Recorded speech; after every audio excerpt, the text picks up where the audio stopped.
Can't see. It's you not guys as can't easy to see. I see it. I've got fangs in my teeth. All right. Halloween joke over. You guys can see my screen now? Hear me? See me? Excellent. We do. All right. So we ended our trauma session last week with a little bit of this this presentation. That was the end, and that was kind of like the more in-depth part. So we're going to go through the rest of this, and we'll get to where we get. But it's all going to be about, as you guys can tell, illicit substances and other drugs. So before we get into it, just like how I started last time, we are going to be watching videos of people who are at different stages of being intoxicated on a whole bunch of different types of drugs. While a lot of these videos were, I think, recorded in an attempt to be funny, or they were recording somebody who is on these drugs and they found it, humorous, because as much as we don't like to admit it, sometimes when people are intoxicated, it is humorous, right? There are plenty of drugs that we're going to be talking about tonight that are legal, and people over age of 21 can get legally intoxicated on, and it makes people like act funny. It's kind of why we do it. Humans have been ingesting mind-altering substances for thousands of years. Some of the earliest writings we have of humans are beer recipes and stuff like that. People have been doing this for a long time. The reason I'm showing you guys these videos is not to make light of people who are either intoxicated or addicted to a substance. It is solely just to show you how these substances will make your patients act, so that you have an idea of what you might be getting into if you're going to engage with these people, which you will if you're going to work on an ambulance. This is all for educational purposes. I'm not a chemist, pharmacist, I'm not a police officer, and I definitely do not condone using illegal drugs. So in my idea here of the human home, when we're talking about these drugs, we're going to be talking about a lot of different things. For the most part, what we're going to be focusing on is the roots of which these medications get into the body. So we're going to be talking about inhalants. We're going to be talking about injecting things and how that chemical is kind of pushed around the body through the heart and in the blood and the organs. And then really what we're mainly talking about when we talk about intoxication, especially with drugs, is we're going to be talking about what's happening to the brain, what's changing with it, and how that kind of makes the patient respond, how they act when they're on this certain medication. So the first thing we need to talk about is, when is a patient able to tell us, no, they don't want to go to the hospital? And when can we say, okay, yeah, that's fine?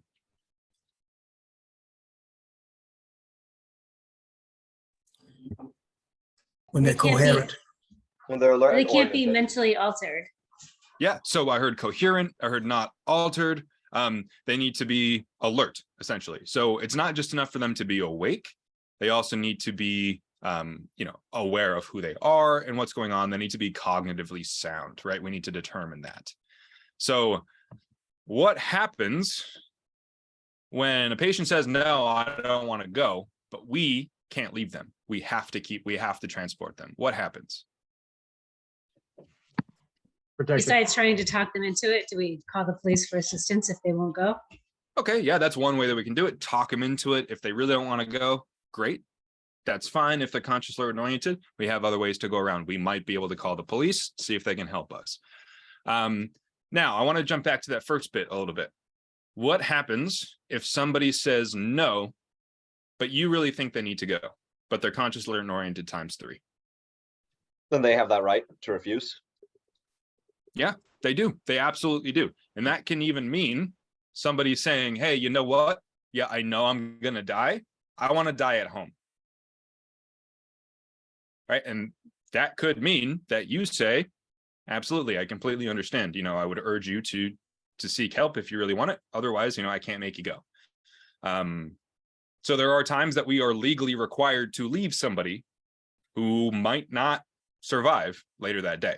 Right. And then there are also going to be times where we were required to take somebody who really doesn't want to go.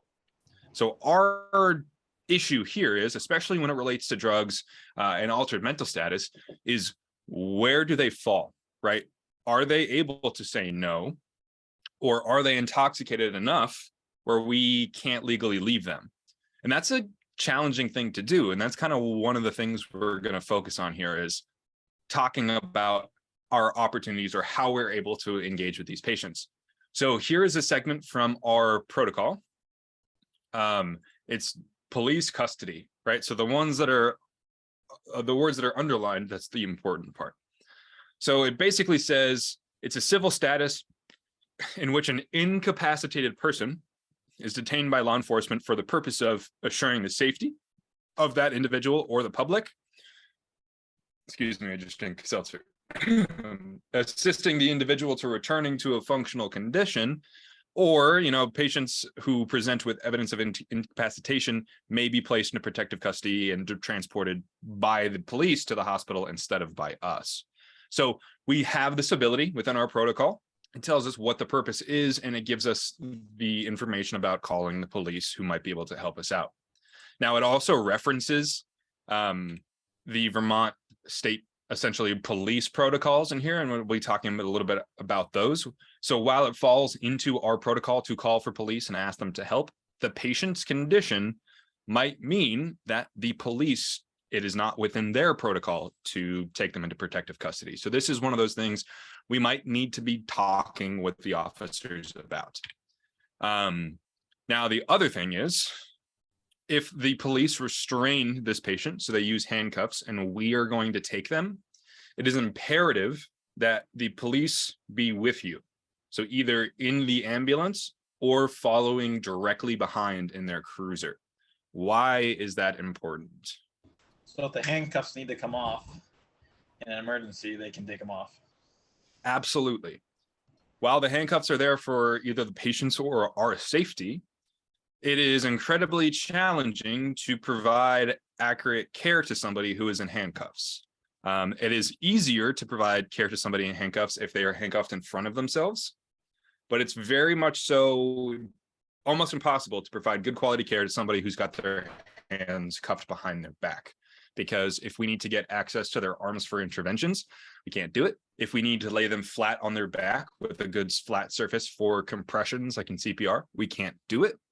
It's hard to open their airway, all that kind of stuff. I responded to a report of a domestic. We show up and we're talked to by a couple officers who say it's actually turning into more of an overdose. Apparently, this guy had taken a whole bunch of sleeping pills and they didn't know what it was. He was very altered, very intoxicated, had been hitting his wife. So there was a bunch of police there, and this guy was handcuffed, and it looked like he had been fighting with the police a little bit. They had said that he was very aggressive, so they put him in handcuffs, but they recognized he's having a medical emergency. They called us. So we show up, we begin talking with the guy. He's not really wanting to talk to us, but he's alert, oriented times 2. We couldn't leave him. We know we're going to transport him. He's had a lot of different drugs. So we get him to transport. The police kind of drag him down the stairs, and they actually put him prone on our stretcher, his hands cuffed behind our back. So immediately we say, don't do that. Please put him on his back. And if you could, please remove those handcuffs and put it in front of him. And the officer said, no, he's too much of a danger to do that. He was really trying to fight us, where if he has his hands in front of you, he could still choke you out. He's a big guy. I don't feel comfortable with that. And we said, great, then you can ride up in the ambulance with us because we're going to need you to undo those cuffs. He said, no, I'll follow you right behind in my truck. If you need something, pull over. We said, okay, that's part of the protocol. We'll pull over if we need something. So we leave. And as we're pulling away, we see him go the opposite direction. So we immediately get on the radio, we tell him to follow us. After about 10 minutes, we hear that he's coming. As we're pulling into Burlington area by the hospital, this guy stops breathing. He had a bunch of benzodiazepines and alcohol. So he essentially was depressing his nervous system, stopped breathing. We needed to bag him. We could not bag him effectively with his hands behind his back. So we rushed into the hospital, brought him to the emergency room, and they were like, where's the officer? And we said, he was following us. We don't know. So they weren't able to take those handcuffs off. They needed to intubate this guy. In about 5-10 minutes after we brought him in, the officer kind of strolled in, and I heard him he had a very strong talking to by a doctor, because this guy almost died because he didn't have his hands in front of him. So I'm not saying that the officer didn't make an informed decision. The guy was huge. He was bigger than me, probably 300 pounds, probably 6'5", muscular. He had taken multiple officers and was training him. They decided that he was a danger to us, but he was too drunk to do anything about it. So they were like, we'll just follow you up. It's not a big deal. They didn't think that he might stop breathing. So our first issue was that we didn't fight hard enough for our patient. Always get them handcuffed in front. If they're worried about them still being able to attack you, use soft restraints to handcuff them down to the stretcher. We have the ability to do that. We also have the ability to say, officer, you can remove those handcuffs because we have soft restraints. We can use those instead. Those are a little bit medically better. We can put them down to the side so we can still do access to interventions, take vital signs, all that kind of stuff. Okay. So point with this is restraining your patient will be necessary sometimes. Absolutely. Do it if you need to, but there are safe ways to do it. And having somebody restrained with their arms behind their back, definitely not the safe way to do it. Okay. So if there are handcuffs on behind their back, if they are truly that much of a danger to you, the police should either ride with you or take that patient to the hospital themselves. Or if they're not that much of a danger, have them switch their handcuffs to the front, add whatever restraints that what you think is necessary, and really try to have those officers either in the ambulance with you or following you right up behind you. So this is paraphrasing from the Vermont police, essentially, protocols. So the medical condition, they say it's the primary determination of where they go. So they do have a couple of different options. If they're too drunk, they can go to a place called Act 1, which is essentially a place where somebody can safely get sober, or they can be brought to the hospital. Now, the difference that what we're going to be talking about is the difference between intoxicated and incapacitated, right? There is a difference. It's hard to tell sometimes. So if an officer encounters somebody who's intoxicated, with that person's consent, they can either be brought to the hospital by us, by the police officer, or they can even talk about bringing them home if they're just intoxicated. However, if they're incapacitated, that leads to different roads. They can't just be brought home, because incapacitated means that they are too drunk, too high, whatever it is, to take care of themselves or anybody else safely. So in this case, an officer has to take this person into protective custody. So if it's an intoxicated person, they're just drunk or they're just high, there's no reason that the officer has to take that person into protective custody. But if they're incapacitated, then they have to. So that's the difference. And they have to either be brought to Act 1, a substance abuse treatment program, or the hospital. Usually when they're incapacitated like this, it'll likely will be the hospital. So I have a question. Yeah. So say we have a patient that is intoxicated, dangerously intoxicated, and refuses to go, and we have to call the police. Do they also get a bill from the police or a fine from the police for being taken into custody for their? I don't think so. I think the only time that they would get fees is if they needed to be bailed out. Okay, I just didn't know if that would be a good talking point. Like, hey, this will save you money if we don't have to call the police. No, honestly, it'll probably be more expensive for them to go with you. Okay. So we tend to try to stay away from money, especially in American healthcare, because we suck at it. Yeah. So, all right, thank you. Yeah, of course. So intoxication versus incapacitation, right? So intoxication, somebody who's under the influence of a substance, but they're not determined to be too intoxicated to essentially be a danger to themselves or others. And then somebody who is incapacitated is a danger to themselves or others, right? So somebody who's intoxicated might be like, hey man, I don't tell you enough, but I love you. We should get some pizza, right? Let's order. Let's stay in. I'm too sexy. Let's not go anywhere. Let's hang out. Versus, oh, let's go get some McDonald's. I'll drive you to your keys. Right? So somebody who understands they're intoxicated, staying home, being safe, versus I don't care how drunk I am. I might not even recognize it. Let's go out. Let's go have fun. That person doesn't recognize the danger. The other person does. Someone might be sitting outside Red Square crying, saying that I can't believe that they looked at this unfashionable person, right? I'd say they're probably just drunk. Alcohol kind of puts out our emotions a little bit, enhances whatever we're feeling. So if somebody's sad, they're going to be pretty sad. If they're angry, they might be a little bit angry. If they're happy, they'll be extra happy. But this doesn't necessarily mean this person's incapacitated. But this woman that I was talking about on how the Halloween car, her, was hanging on the roof of the car, trying to break through the windshield, fell off that car, got onto a different one, and kept doing that. A little bit of difference there. So here are some videos. We're going to watch intoxication first. Let me know if you guys can hear this okay.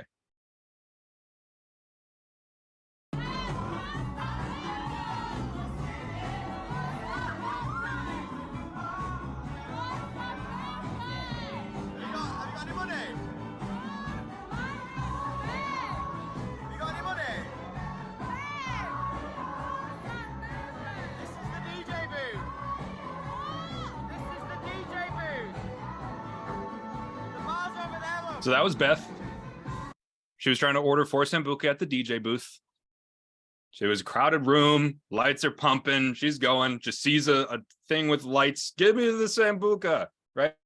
I'd say she's pretty intoxicated. I wouldn't say she's incapacitated. Okay, Beth. Now this guy.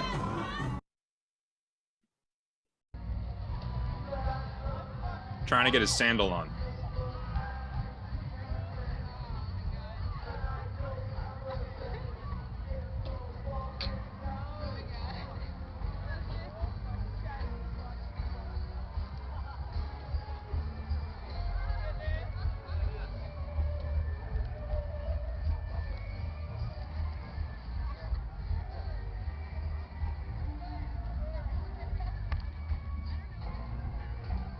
Here comes my favorite part. You can see him ready himself. He takes a nice deep breath and says, let's stand up.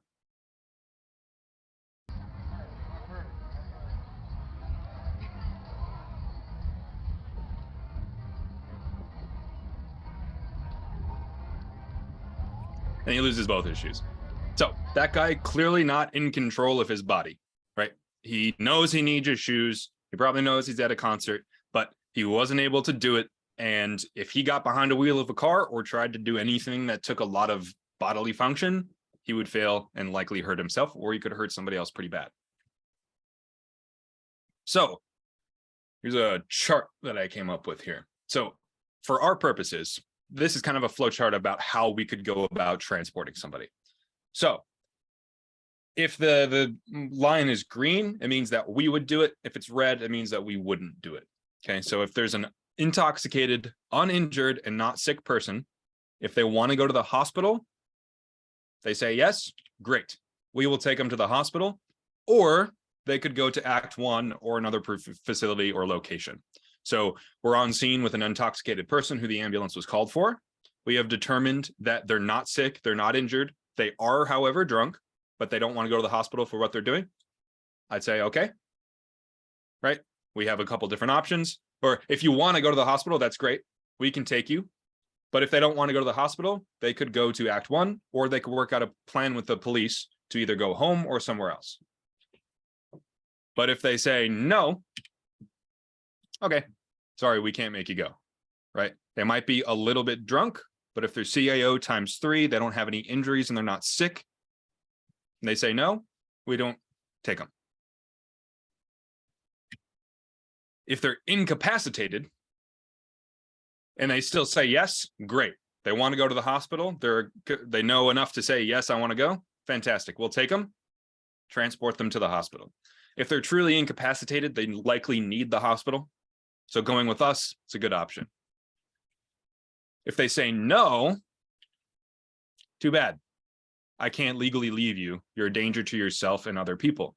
So we at least need the police to come to help us either get them into protective custody to transport them to UVM, or they can go somewhere else. Now, is this where this flow chart ends? Is this the only 2 situations that we have where we might need to consider police custody? I had a question on the last scenario. Okay. So you said you would call the police to take the person into protective custody or to assist. If the person was incapacitated and you were able to just place them onto the gurney yourselves, would you still have to call the police to take the person into protective custody, or could you do that? It depends. It's if they don't want to go. So if they're conscious and they say no, then we will have to consider other avenues of getting them to the hospital. But if they're unconscious, that would fall into implied consent. Yeah. So it's just the difference of them being conscious and verbal about not wanting to go. We can't just I personally don't want to wrestle that patient down. I'd much rather have the people who are trained and paid to do that, put them in protective custody, give us the consent to take them to the hospital, and then we completely go legally, versus you relying on your documentation essentially of why you kidnap somebody. So that's just the difference. I always, if I'm going to take somebody to the hospital against their will, but it's legally necessary and medically necessary, I'd much rather have the people who enforce the law there to confirm with me.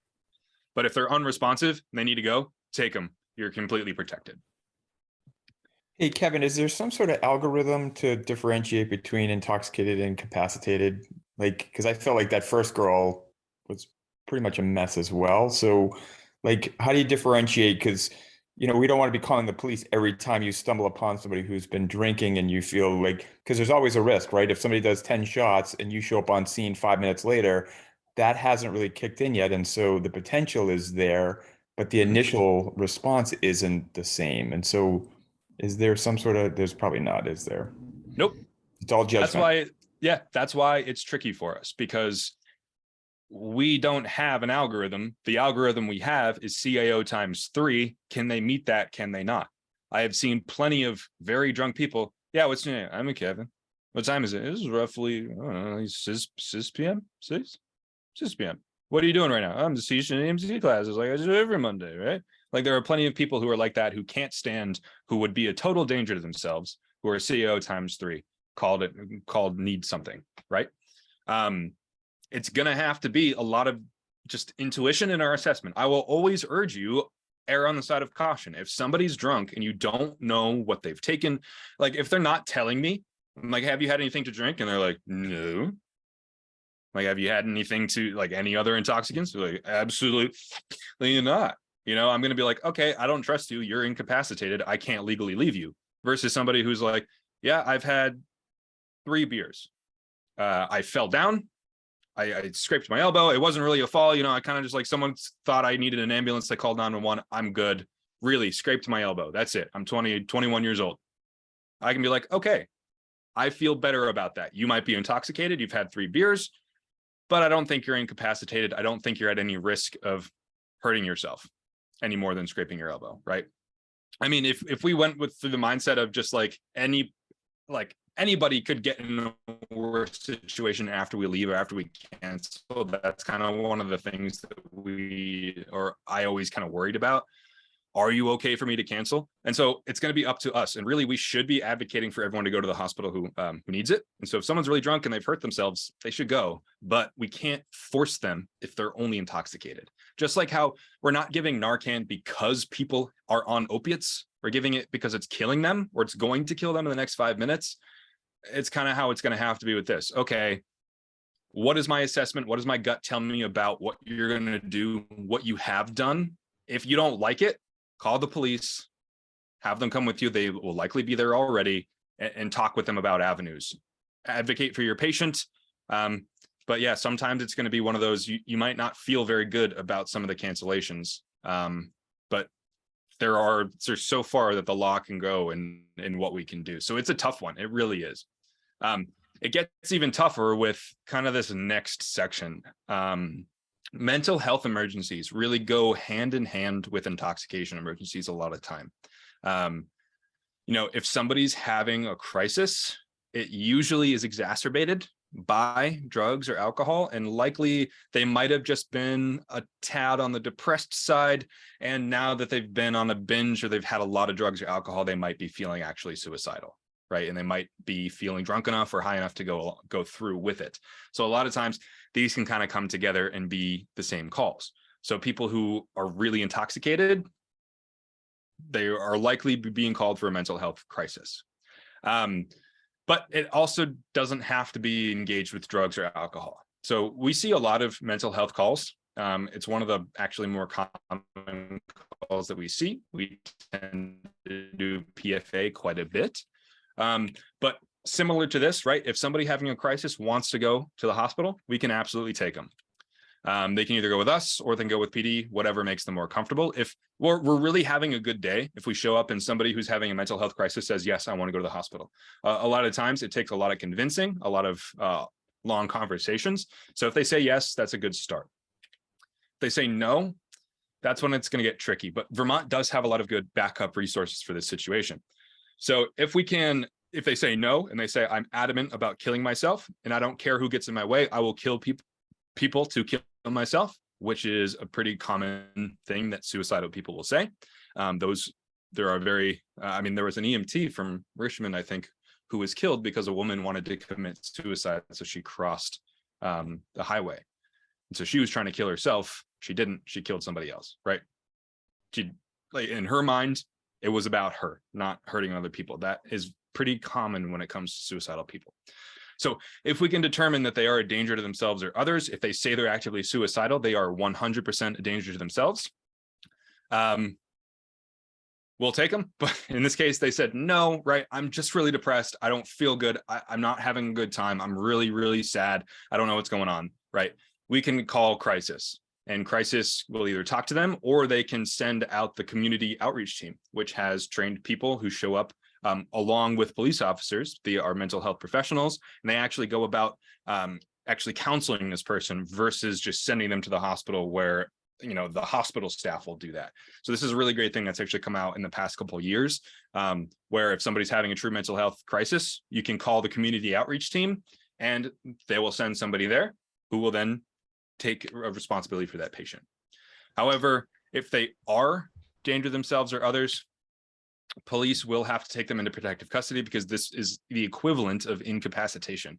Somebody is not well enough to make decisions that will lead to them surviving, essentially, or other people surviving. Hey, Kevin, is it our responsibility to wait till first call shows up at that point if we've made that call?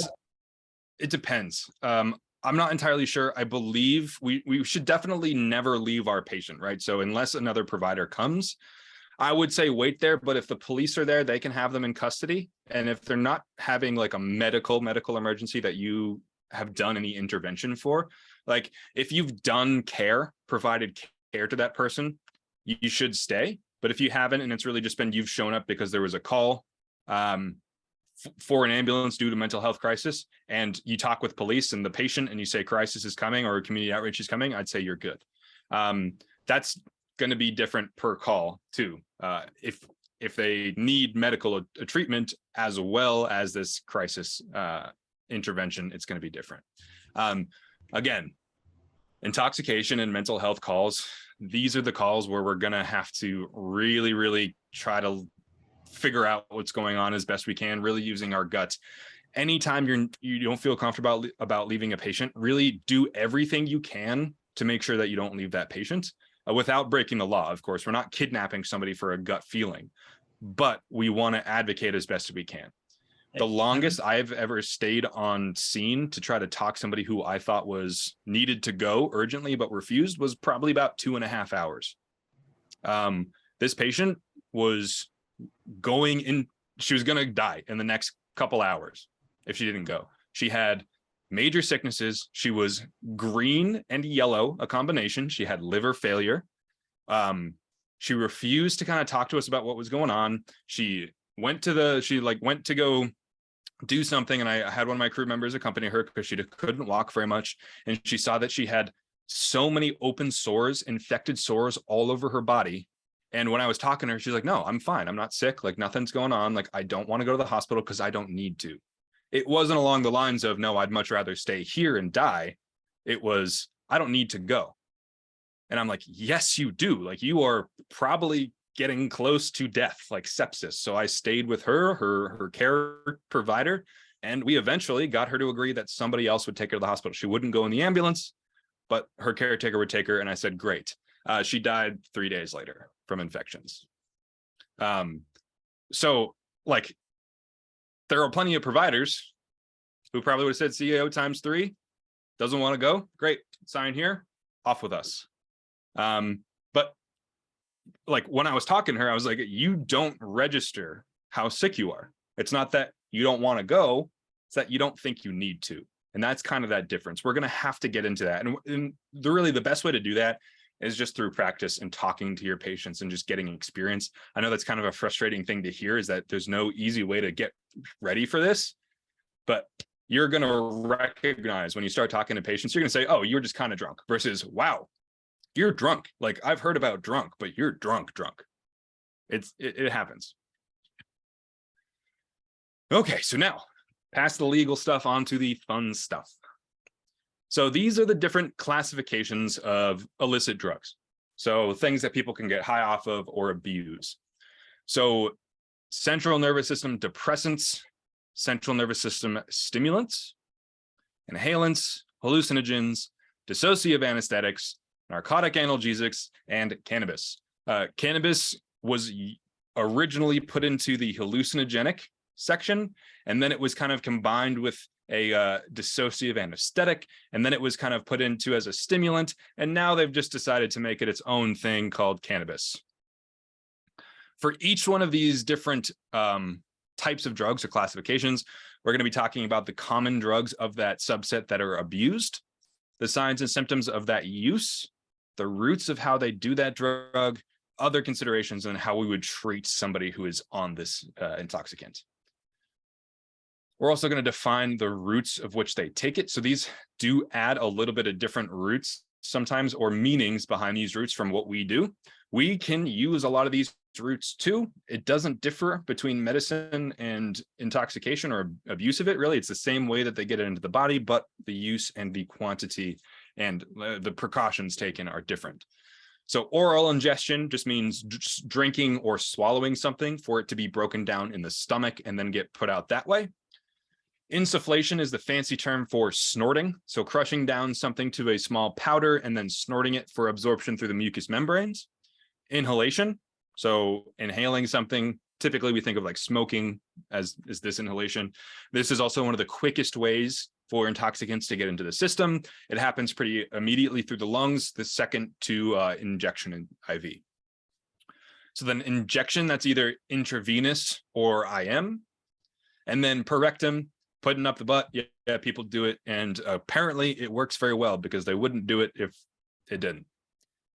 I don't know if you guys were, around this kind of phase. I think it's still around, but when I was in high school, people were talking about something called boofing, which is where they'd be like, oh yeah, if you soak a tampon in vodka and then you insert it throughout the day, you'll just have like this constant level of drunk. It's really great, dude. And I was like, no, that sounds awful. But people do it. So watch out for that. So first round here is depressants, central nervous system depressants. And the most two commonly abused ones are benzodiazepines, and the big one, alcohol. Yay, the legal one.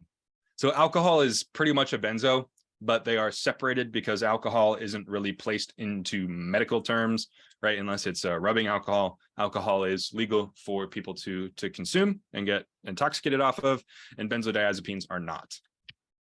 So the big ones here for benzos, we've got Xanax, Klonopin, Valium, and Ambien. These are pretty well known, I'd say. I mean, like, these are kind of the big ones that you hear of. I think Valium and Xanax are definitely most popularly abused.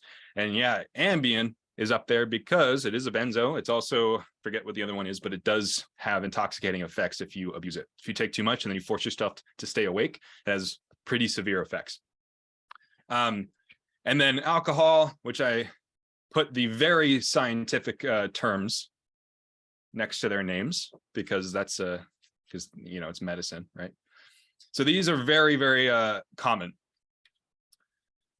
The main thing that these do to the body and what they were designed for is they depress the central nervous system. So all of that amped up things that we were talking about when we're talking about fight or flight, this works to depress that system. So people who are intoxicated on these will be lethargic, be in and out of consciousness, be pretty sleepy. They'll be very slurred. They might be stumbly, not be in control of their body. They might have dilated or sluggish pupils. The main thing here is that sluggishness when they respond, it's not that they're like hallucinogens or stimulants where these blow out the pupils. This is you shine a bright light into somebody's pupil and it very slowly goes in. It's like the pupil's drunk itself. And then the big one here, reduced heart rate and respiratory drive, because it is just doing what it's supposed to do, depress that central nervous system. So it can even lead people to stop breathing completely and have their heart stop as well. So these two can cause deadly overdoses. People can die from drinking too much alcohol. Most commonly, people die from alcohol due to what they do when they're drunk. So driving, getting in fights or all that kind of stuff, including like vomiting when they're unconscious. That's a big one. People aspirating their own vomit. And then, pretty much anything else from that. It's very hard for somebody to drink enough alcohol for that alone to kill them, but it is possible. There are plenty of people who have tried and have succeeded in drinking themselves to death. Benzos, a little bit different because these can be ingested or snorted, have a little bit of a different level. Benzos are more so abused in that way, taken with alcohol to enhance its effects, or snorted to get similar effects to alcohol. So most commonly when we're talking about alcohol, definitely drunk, right? People drink it. That's just the most common way to get it into their body, right? We did talk about putting it per rectum and it does happen, but for the most part, people drink it. When it comes to benzo pills, people can snort or inject these. You can mix them with water, similar to how people would do that with heroin, and then draw them up and inject them into their veins. But alcohol, no matter what you see in media, you can't put it IV. It will kill you. It essentially will destroy your veins, and it will also pretty much lead to pretty quick death. So if you are doing that, if you're watching Always Sunny, like you'll see in a clip, don't do it.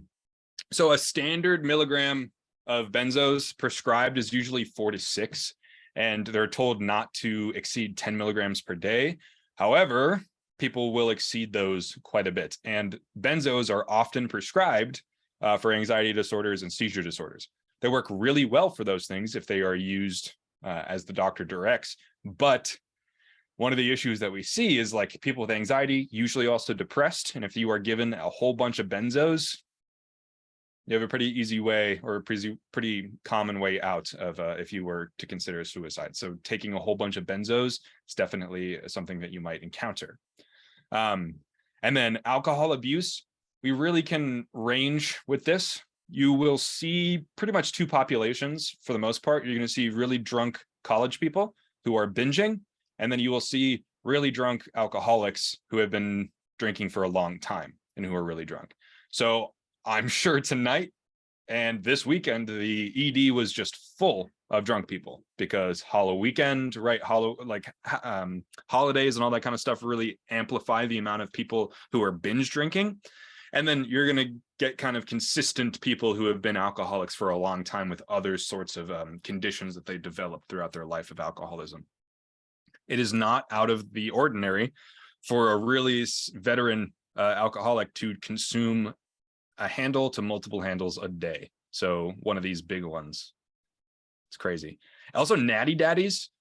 Oh, I have never seen an alcohol that has such consistent effects on the people who are drunk of it in one night. So a 6 p.m. call, a 3 a.m. call, and then a 6 a.m. call. All 3 patients had drank excess of upwards of 8 natty daddies. So natty daddies are these things in the bottom here. I only ever seen them in Burlington Winooski. So 16 ounces, and it's 8% alcohol. That's like a bottle of wine, essentially, like a little bit weak wine, right? It's like a whole bottle. So these people had all had over 6 of them. They all presented with the exact same symptoms. They were conscious. They were incoherent. They could speak and understand me, but I could not understand a word they were saying. And they had all peed themselves. All 3. No other complaints, but we got calls for somebody with altered mental status. We went to a hotel. This guy was in the hotel. The only thing he had, his personal belongings, was a case, a big 24-pack of Natty Daddies, and 8 were gone. And we called him. He had peed himself. He was sitting on the floor of his hotel room. We came in. He's just like, hey, how's it go? And I'm like, hey, you want to go to the hospital? Great. The entire time I didn't get his name. I couldn't understand him. We got it from his wallet. I couldn't understand a word he said. Same thing at 3 a.m. Same thing, like different person, Natty Daddies in their hotel room, peed themselves, couldn't understand a word they said. I was like, what is happening? And then 6 a.m. on the bus stop right across from the station, we literally walked to the call. There was a woman who was asleep with her knees on the ground and her head on the bench of the bus stop. Natty Daddies neatly lined up all around her, beat herself, woke her up. She's, hey, this is good. And we're like, you want to go to the hospital? She's like, took her. And every time I've seen somebody just drunk on Natty Daddy, they act exactly like that. So watch out for them. Oh, I did have it in here. So if you do this, beer because it's got bubbles in it. Yeah, we tried. It was bad. I'm not sure it's safe for people to put those beverages directly into their.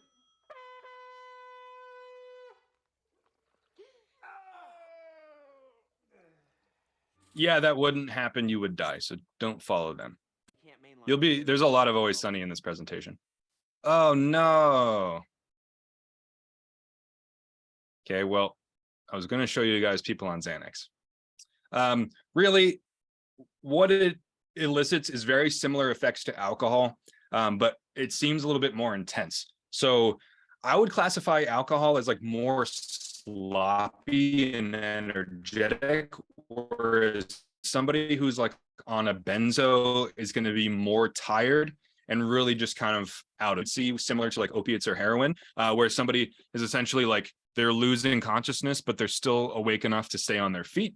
They're going to be stumbly and they're going to be really just lethargic, slurry, and that kind of stuff. But here's an alcohol one.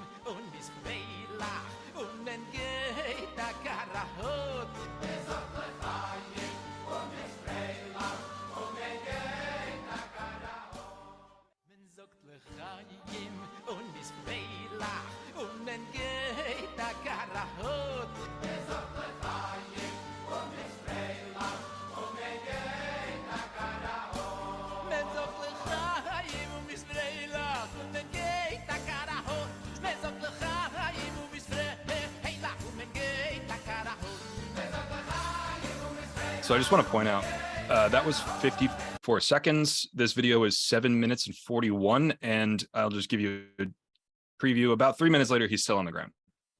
So he really wanted that 6-pack, and he really tried. Oh yeah, here we go. Here's some more alcohol.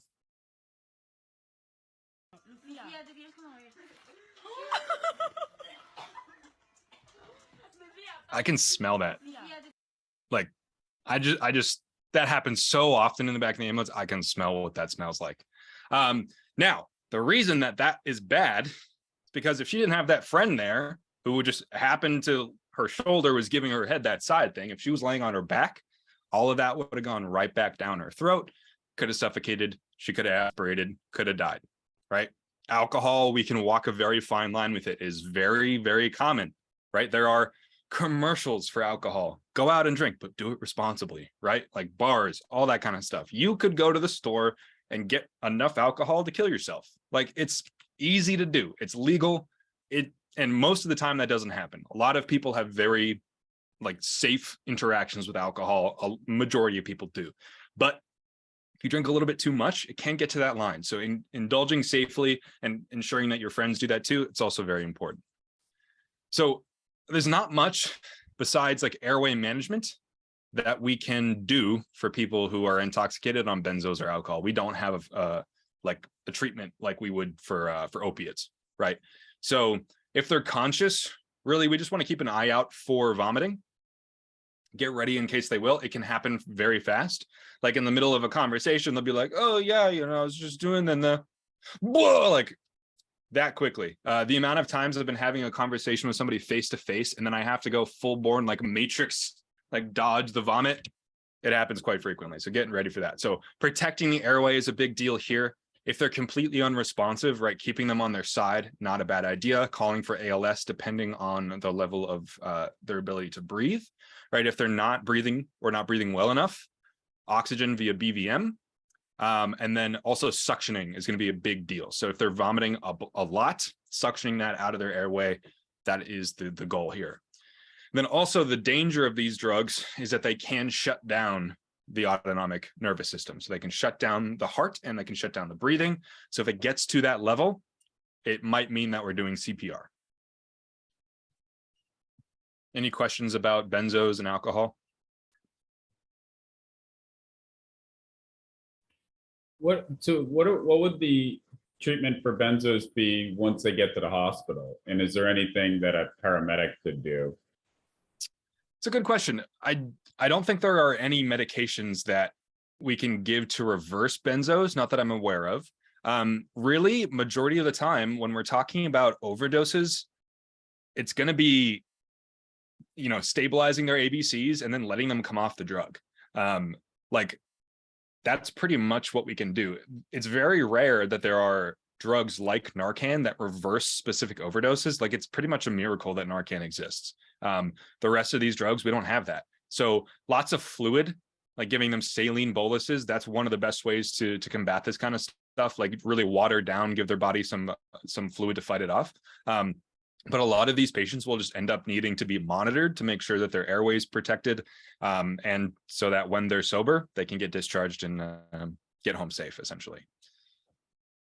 Yeah, the hospital, the techs in the hospital, they really hate these Halloween like holidays because they just get so many drunk people that they combine ED wings, like ED rooms, and they just put all of the drunk college kids there. Like I was talking to a tech who loves to do that, and they just say they see so many beautiful interactions of drunk people just in the same area, just like, hey, what are you, hey, I like your costume, you know, and they just like they let him sober up. But yeah, it can get really bad, like overflowing in the ED, drunk people waiting for miles. So yeah. So the other thing about alcohol and benzos is that withdrawal symptoms are really bad. And unlike other drugs, majority of other drugs, withdrawals from them are not fatal. Like withdrawals from nicotine, not fatal. Withdrawals from opiates really sucks. People want to die. It won't kill you. You'll feel like you are going to die, but you're not going to.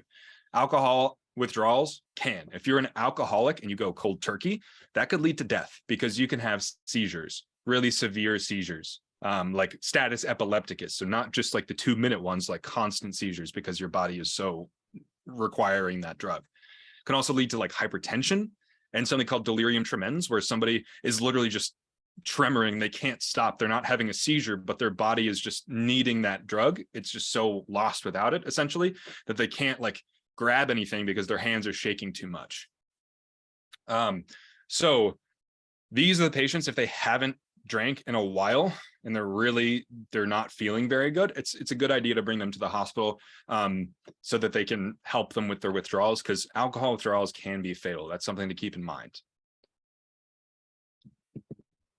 Now, the next drug we're going to tackle here is CNS stimulants. So things that increase the body's central nervous system. The big ones, we got cocaine and crack and methamphetamine. Meth. If you like Breaking Bad, I'm watching Breaking Bad right now. Lots of meth in that show. Also, Ritalin and Adderall. So they all have very similar effects on the body because they are all doing very similar things, which is just amping the nervous system up. So in low doses, you're just going to see kind of energetic people, maybe people who are rambling, maybe people who are just really excited about stuff.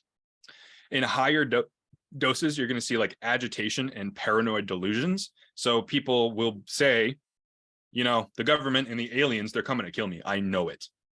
I feel it in my soul and in my bones. I know it. So that's why I'm going to hammer all of these, wooden things over my windows. Extended use of this can lead people to be awake for days, which also leads to insomnia and then increased delusions and worsening mental health. They get tired when they come off of it. They feel like crap. So they crash for a whole day sometimes, wake up and start it again. Right? People can be awake for days upon days. And that's just chronic use. Overdose will lead to severely increased vital signs, so rapid respiratory rate, increased blood pressure and heart rate, hyperthermia to the point of like heat stroke level. So 105 degrees minimum sometimes. This can lead to seizures, and then something we call excited delirium, which we're going to talk about in a little bit.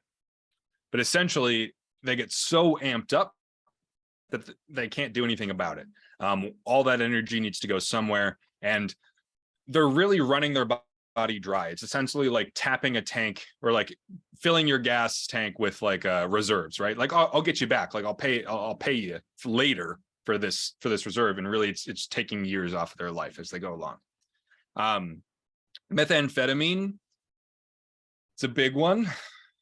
This is one of the more strong ones, I guess you could say. It has a really, really addicting effect because of how strongly it makes people feel. I mean, like how strong the good feeling is for people. Crack and cocaine, also along the same lines. Cocaine you tend to see in a little bit more of affluent populations. It is a little bit more expensive than meth or anything else. And Ritalin and Adderall you will also see in younger high school to college age populations more commonly, because these people are prescribed it. And I personally met a whole bunch of people who willingly offered, yeah, I've got ADHD. You want to buy some of my Ritalin? Finals week is coming up. Hey, go see this guy. I know he's got he's loose with his prescription, right? Like, oh, you need to study all night? Great. He'll give you a Ritalin, no big deal. Very similar chemical makeup to methamphetamine. It is a methamphetamine version, right? They are pretty much developed to be drugs. Like methamphetamine was originally developed to just be an energy drug. Soldiers in World War II on the German side, they were given methamphetamine to make them march longer and stay awake longer. They were just thought it was this new drug that kept people awake, and then it was very addicting and very detrimental. They found subsets of that chemical, and they realized, hey, people who are hyperactive, it's not because they have too much going on, it's that they're super understimulated so that they need more stimulation. So let's give them some meth, that'll stimulate them. Lots of people are prescribed these drugs, and they are very commonly abused. They can be crushed up, they can be snorted, they can be injected, they can be used the exact same way, essentially as meth and cocaine, but again, prescribed very legally to young people. So I think the main ones that you think of when you think of like cocaine and crack and stuff is probably insufflation, snorting. That's at least what I think of when I think of cocaine. One of Scarface's movies, all that kind of stuff. Media is really what instilled that in me. Snorting, insufflation is a very big one for all of them. You can snort meth, Adderall, cocaine, Ritalin, sorry. And then you can also take the pills of Adderall and Ritalin. You can smoke meth and crack. Those are pretty common ways as well. You can also inject meth and crack and cocaine. And yeah, it happens per rectum. Stimulants are also frequently combined last week, where a lot of times when people are said to be overdosing, it's on a whole bunch of different drugs, and usually stimulants are the one that's giving the most kind of obvious symptoms. So these drugs are commonly used with other things. People who like alcohol, and people who like benzos, and people who like opiates, all these drugs that make them really sleepy, will sometimes mix with stimulants to make sure that they can continue to stay awake to do these drugs. Meth, you've all heard about it. It's pretty bad, very destructive, really changes physical appearance, really changes personality. Really, these people, they aren't born addicts, right? No one wakes up and says, I want to be an addict, but with the drug, it changes their whole perspective on life. It changed their motivation. So while somebody who's not addicted, their motivation is to wake up enjoy time with their family, eat a good meal, go to work, get paid, that kind of stuff. Somebody who has an addiction to meth, their only thought, their only thing is meth, more. I don't have enough. Oh boy, I need more meth. These are the stories that you hear of people coming home to find all of their copper piping removed or like stolen from work sites, or people who just really break in and steal stuff. It's because they're looking for things to sell for meth. Yeah, it's really bad. So if you see someone's teeth who look like that, pretty straightforward determination. Yeah, they smoke meth.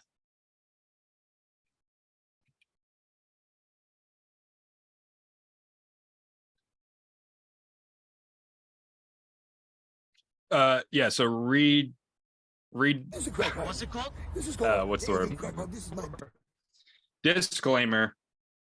This is one of those videos.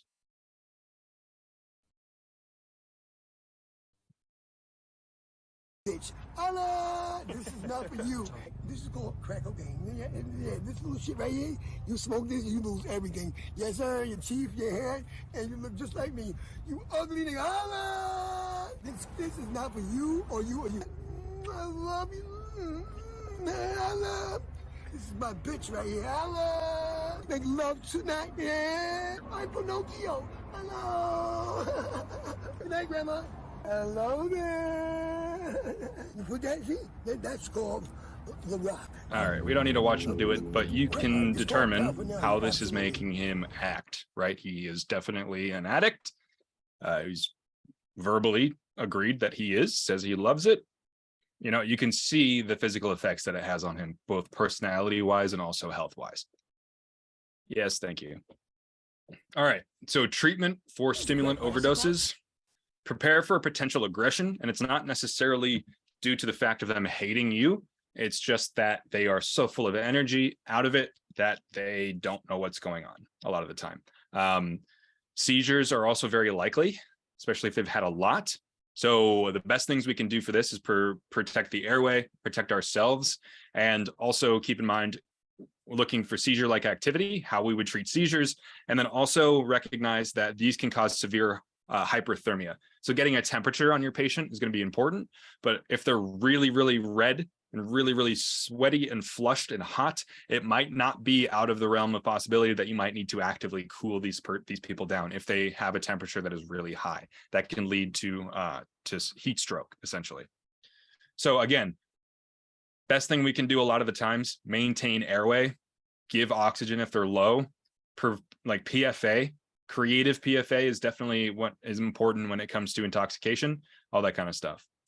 That's actually a really great question in the chat. If somebody is restrained and they're having a seizure, like if you've restrained the person for your safety and they begin to have a seizure, we want to unrestrain them. We do not want somebody who is fully restrained and having a seizure kept down, because that movement is going to hurt them, right? So we want to quickly undo it. After they have a seizure, they're likely going to be post-ictal, so they won't necessarily be conscious enough to do anything. So we can put them right back in those restraints if we think they're going to hurt us again, or at least try to. But yeah, that's a tough one. Most of the time when we are talking about restraining, we're never really talking about complete 100% immobilization. Honestly, like using a backboard on somebody is more restraint than we tend to do when we're talking about restraint. Like what we have the ability to do is soft restraints, which are essentially like foam cuffs that you can tie to the stretcher and it keeps their arms down. We're not talking about like wrapping them in duct tape, like completely immobilizing them so they can't move. That would be a different situation. So somebody seizing in soft restraints might not be that big of an issue, but you still want to like undo at least one of them. One would be fine having them in there. Like somebody, you do have a lot of good play with those soft restraints. So it's going to depend on what they're restrained with, why they were restrained. But for the most part, if they're having a true grand mal seizure, we do want to make sure that we're not going to hurt them by having them restrained. So yeah, great question. The worst stimulant overdose I have ever seen was in a high school. It's when I worked in the nurse's office. We were having a standard day, kind of lunchtime rush, and this, what I would call a frequent flyer to the nurse's office, who always tried to get me to sign her like absentee slips and stuff. I was like, absolutely not. Came in with a friend. He was supporting her and she looked pretty emotionally distraught. So I was like, okay, recognizing something's going on. What happened? Her friend was like, nothing. She's upset. I'm like, okay, great. Let's go in this other room. And I'm like, what did she take? And eventually she told me that she had taken her entire body, entire bottle of long-acting ADHD medication. So essentially medication that is a large dose that goes for a long time. I said, how many did you take? She said the whole bottle. I looked at the bottle. It was filled 2 days ago. And I said, how many do you take in a day? She says, usually 1 per day. And the quantity said 90. So she took around 88 long-acting methamphetamine, essentially offshoot of methamphetamine, because it's the ADHD medication. That's essentially, it's very similar medication. It's a very similar chemical structure. So I was talking to her, flushed, sweaty, pupils blown out. Once I hear this and I see her, I just tell the nurse, hey, we're going to need an ambulance. And when I turned to the girl, I told her, hey, so I know that you did this on purpose. You told me we're going to have to call an ambulance for you. And she had been coherent in talking to me. And when I said this, she did that head movement that, if you remember, that guy in the seizure video did. She was looking at me and then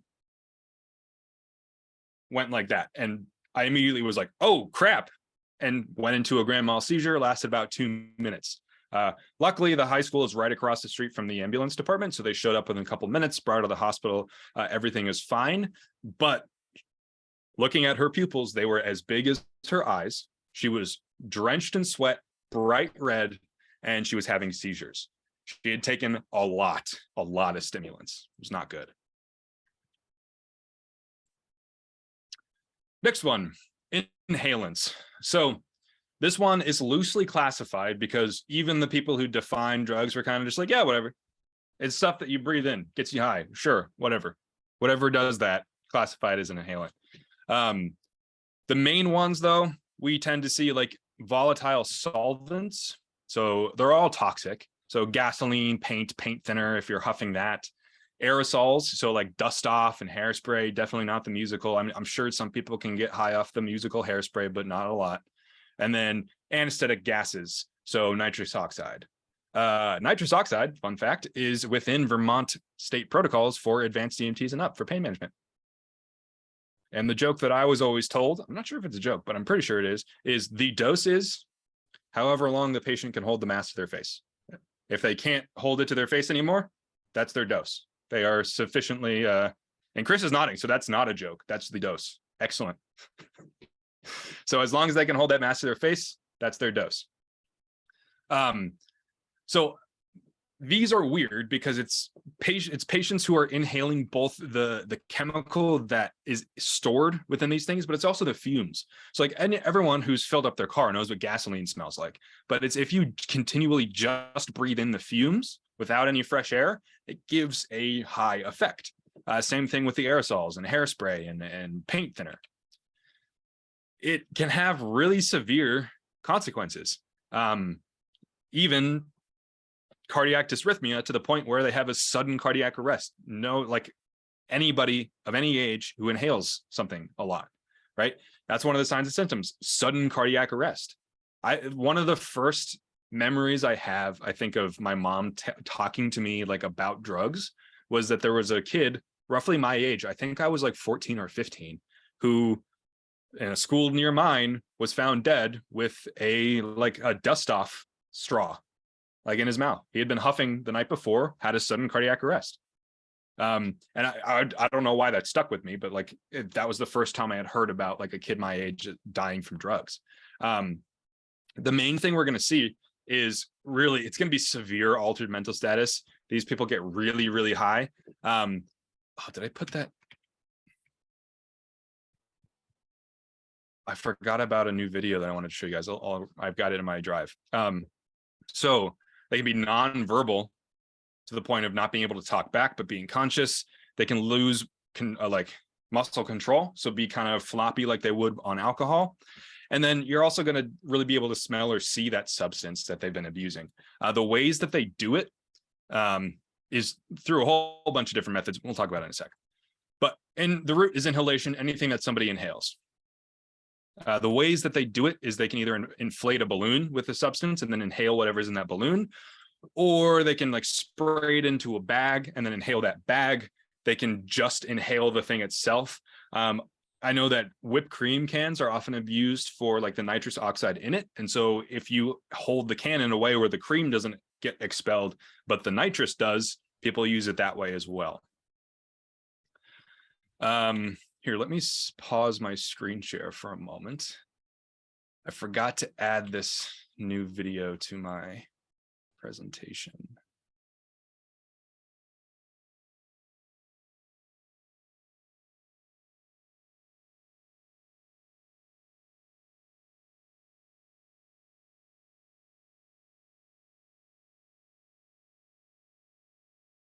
Did I save it?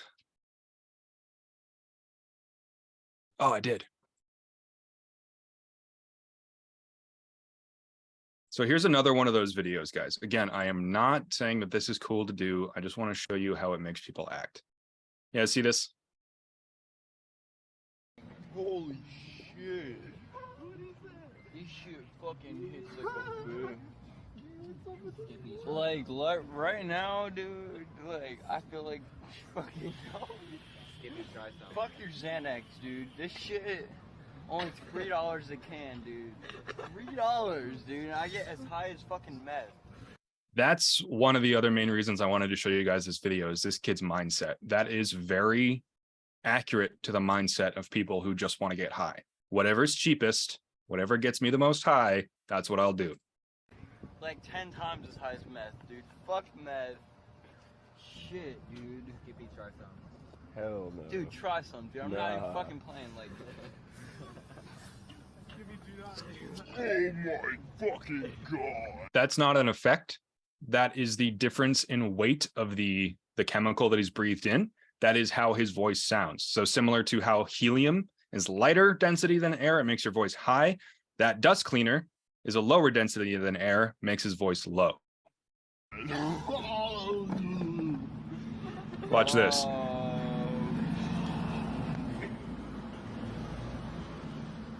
Yo, is he dying? Are we gonna do anything about this?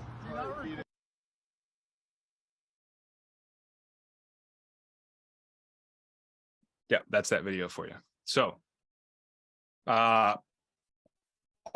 also in that video, I learned a way to use an inhalant. He literally just put it through his shirt. He used it as a filter to keep the liquid out, but the gas in. I had no idea.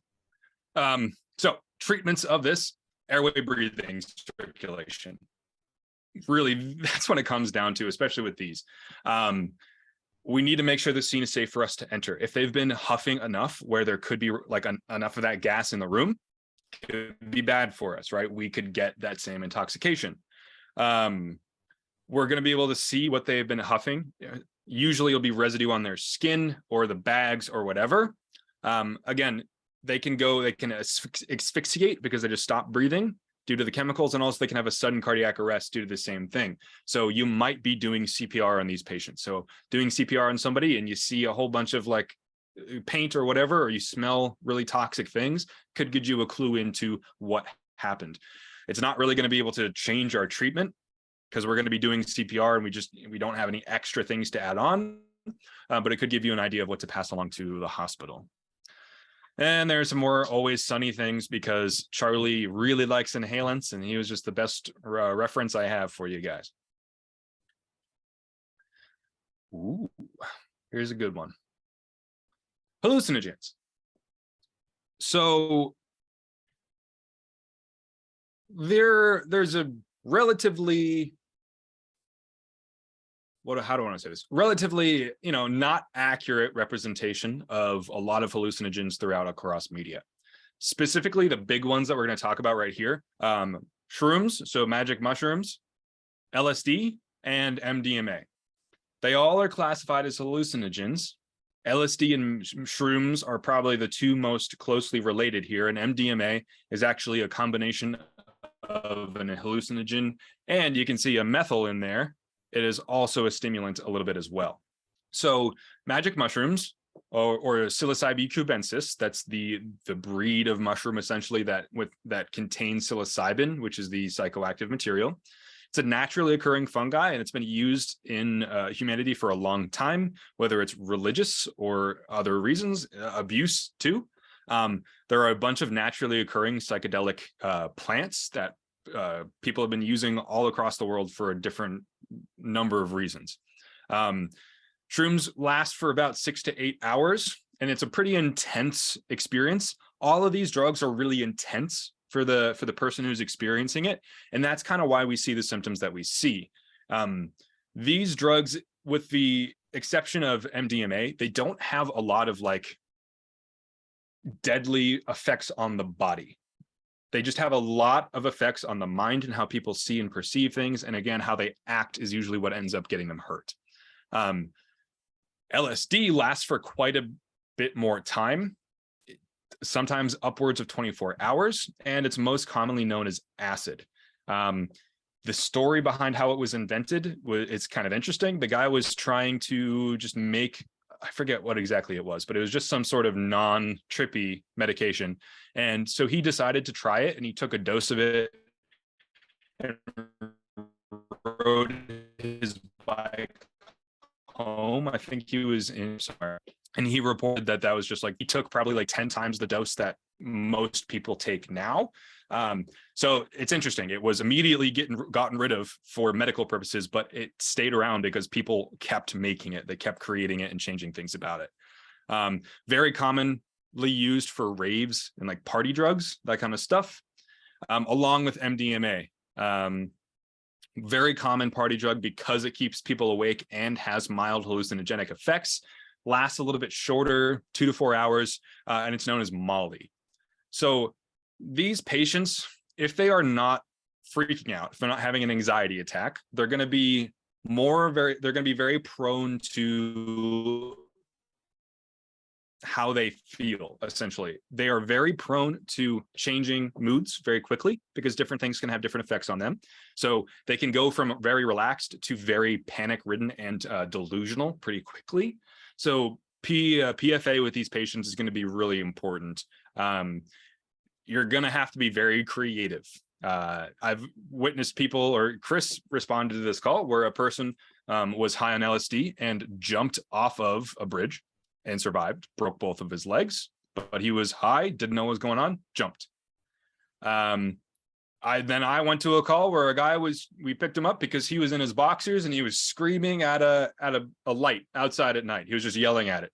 And when we got up to him, he didn't fight us or anything. He just like went with us. We were like, hey man, come on. And he went with us, but he kept yelling. He just kept yelling at the light. He started screaming at me, but it wasn't anything bad. He was just like, yelling random things. He kept saying nature versus nurture. 1, 5, 6, 10. He just kept saying things until we got him to the hospital. I saw him on campus the next day. I was just like, hey man. So these drugs tend to not hurt people in the sense that we would see like an overdose, but they make people do really stupid things because of how they're perceiving reality.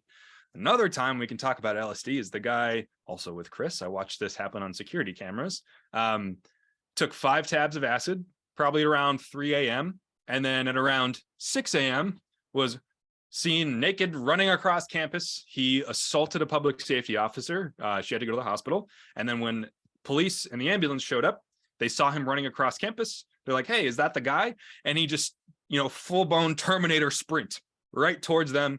Three or four officers had their tasers on him. They tased him quite a few times. All 4 of them refused to go down. Eventually, they brought him to the hospital. So LSD and hallucinogens can be very intense and strong and make people not know what's going on. But you're never really going to see, or it's very hard to see, like a traditional overdose that the drug itself toxically killed them. How these are taken, typically orally. You don't really ever see people injecting these. If it's MDMA in a pill that you can crush up, you see people snort them. But for the most part, mushrooms are eaten. They're dried and they're just consumed. I know that a lot of people bake them into pizzas or eat them with yogurt. Apparently the taste is really disgusting. LSD typically comes in what we call blotters. So it's paper that absorbs the medication and that they put it on their tongue. And it essentially works like nitro would. It dissolves through their tongue and their mouth, and it comes on that way.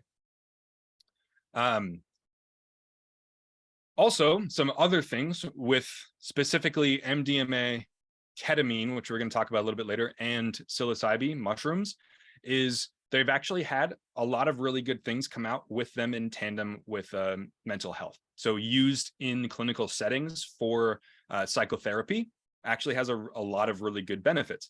Personally, I worked at a neurology clinic in Colorado. We were kind of an interesting spot because we did a lot of things that the FDA was allowing us to try out. So we did do some on FDA approved things legally. I wasn't in charge also. I just want to make sure that's all set. One of the things that we did was we did ketamine infusion psychotherapy sessions. So we had a psychiatrist who was on staff who would see their own patients. They would come into our clinic. They would get an injection intramuscularly of ketamine, a small amount, not enough to like make somebody super, super intoxicated. And they would have a psychotherapy session. It's used to treat anxiety, depression, PTSD, and it's showing a lot of really good things. Regardless, it's still very illegal a lot of the times. I know in Colorado, they have decriminalized mushrooms within the Denver city area. Essentially, they've decriminalized them. And there is a vote coming up in the midterms for legalization for them to be sold. That one, a little bit weird. I think it's better for medical uses. Who knows? So another thing I wanted to just define with you is that these are called hallucinogens, but it's not kind of how you see it portrayed in the movies. Somebody's on shrooms, somebody's on MDMA, if someone's on LSD, they're not going to see things that aren't there.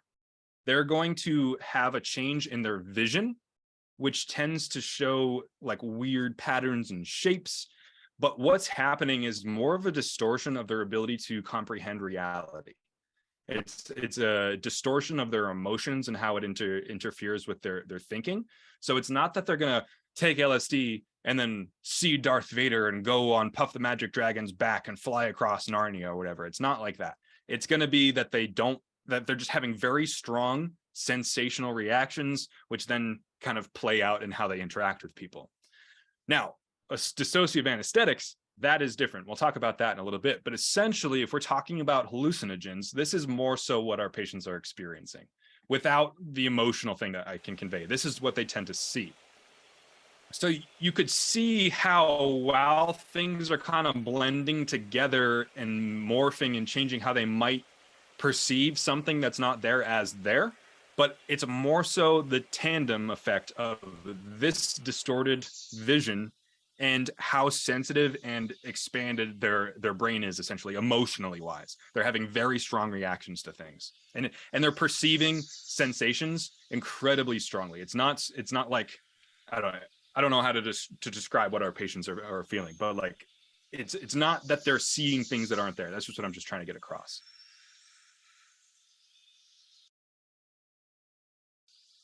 So like I was saying, mostly ingested, usually through oral routes, or snorted or let to absorb on the tongue. So Chris, I'm gonna skip break if we're just going through the rest of this presentation. Is that okay? Yeah. Yeah. Are you guys okay with that? If we forego break to finish this presentation and maybe end a little early, is that what you're okay with, Chris? All good here. Cool. Shall do. Where was I? Yes. So treatment of these hallucinogens. It's going to be interesting. So just keep an eye out. Be prepared for anything. Patients' moods and emotions and affects can change really quickly. Like from being your best friend to completely wanting to murder you within a second. It can kind of happen with these drugs. Oxygen if needed, but really the main thing is safely getting them to a place where they can get off this drug. The acute dangers of LSD and mushrooms is the patient's ability to comprehend reality and the things that they do afterwards, especially if they decide to get behind a car or they're having a delusion and they jump off of a bridge, that kind of stuff. And then MDMA is really that it's going to be more so along the lines of concern about the stimulant effect of it. It's going to be that hyperthermia and seizure that we might see. Now, when I'm talking about creative PFA, I'm really talking, got to be creative. I'm not sure if I've told you guys this story. I may have told some of you, but we responded for what we were just called to as an overdose. We show up and this guy's at his parents' house and he's very, very freaking out. He's panicked. He is, delusional, the whole 9 yards. But I walk in and he's very happy to see us. He's like, oh, hey, thank you. Oh, you're here. I asked him what he took. He said MDMA. He said he did a line of Coke, did MDMA. He did some LSD and something else. He was on a whole bunch of different drugs. He's freaking out. But he was very coherent. And when I asked him what was going on, he's like, you know what? I feel fine. Like, I'm really high. I feel good. But like the main thing that's concerning me, not anything, I'm like, I'm fine. But the demons outside, that's really what's concerning me. And I'm like, oh, there are demons outside. He's like, yeah, that's why I would have gone to the hospital with my parents. But as soon, like, I can see them. They're outside. They're circling the house. They're going to kill me. I'm like, oh, dude, well, hey, you called the right people. He's like, why? And I'm like, I'm from St. Michael's Rescue. You know St. Michael? Yeah, he killed the devil. Okay. Pretty big deal. Our ambulances, you see that cross on the side, St. Michael's? You called the right person. You can't get hurt by demons when you're in our care. We got the priests up at the college. They bless the trucks every couple of weeks. It happens. And he's like, really? And I'm like, yeah, absolutely. Come on, let's go. We got the truck as close to the door as we could. There's no way. And while we're here, heck no, they're not going to get you, man. He's like, oh, great. So we get in the back of the ambulance, we shut the doors, we start going. I'm like, hey, are there any demons in here? He goes, no, but I can see them following the truck. And I was like, dude, what did I tell you? What did I tell you? St. Michael, man, he does it all the time. And the guy's like, great. Hey, can I play Pokemon Go? And I was like, absolutely. So I let him play Pokemon Go all the way up to the hospital. I checked his vital signs every couple minutes, dropped them off, had a great time the rest of the shift. So are the trucks blessed by the priests every couple of weeks? No. Was that an acceptable lie for my patient in that time? Yeah. Right? Be creative. Don't completely ignore these patients because they're altered. Don't completely give in to their delusions and say, yeah, you know what? Those demons are coming to kill you. Right? No, that would have been detrimental to my patient. But finding a creative way to calm them down, get them to the hospital, that is something you might have to do. The only thing is, don't let them pull over, or don't tell your driver to pull over so they can catch a Pokemon. That was the one thing I said. Hey, you can play Pokemon Go all you want, but hey, the demons, I can't say for sure if they'd catch up if we pull over. So like, catch that Charizard later, okay? He was upset, but he was fine with it. So PFA, best way to treat these patients. Sometimes it's not going to work. Sometimes you're just going to kind of have to sit there and listen to somebody who's really agitated or restrain them. But for the most part, that's the best way we can treat these patients. Now, dissociative anesthetics. These ones are scary. These drugs dissociate people from reality. So while somebody who's on a hallucinogen might just see geometric shapes and patterns and enjoy walking through the fields or whatever, somebody on PCP or high enough doses of ketamine will see things that are not real. They will have interactions with people that are not real. They will act things out that they think are happening and it's not. Another one that you could add to this list is like salvia. That type of stuff causes really intense hallucinations that people don't know what's going on. There are plenty of videos. I don't know why this trend happened of people smoking salvia and then like 30 minutes later jumping out their own windows because they see something and they try to run away and they just jump out their windows. So the two main ones we're going to talk about is this ketamine and PCP. So ketamine was originally developed as a horse tranquilizer. It was originally developed to knock out big animals. And, of course, humans doing as they do, they were like, I bet I could get high off that. So quite frequently abused in party settings. Has like a similar kind of idea behind it as like LSD, is just kind of lose yourself in the crowd or whatever. Ketamine, what people say about it is that it's so dissociative that when you take enough of it, you completely lose the idea that you are you. So that you go into something called the K-hole. So it completely makes you unresponsive, and you have completely dissociated from yourself. So used in abuse, people like that sensation, like that feeling of not knowing what's happening, being completely disconnected from themselves.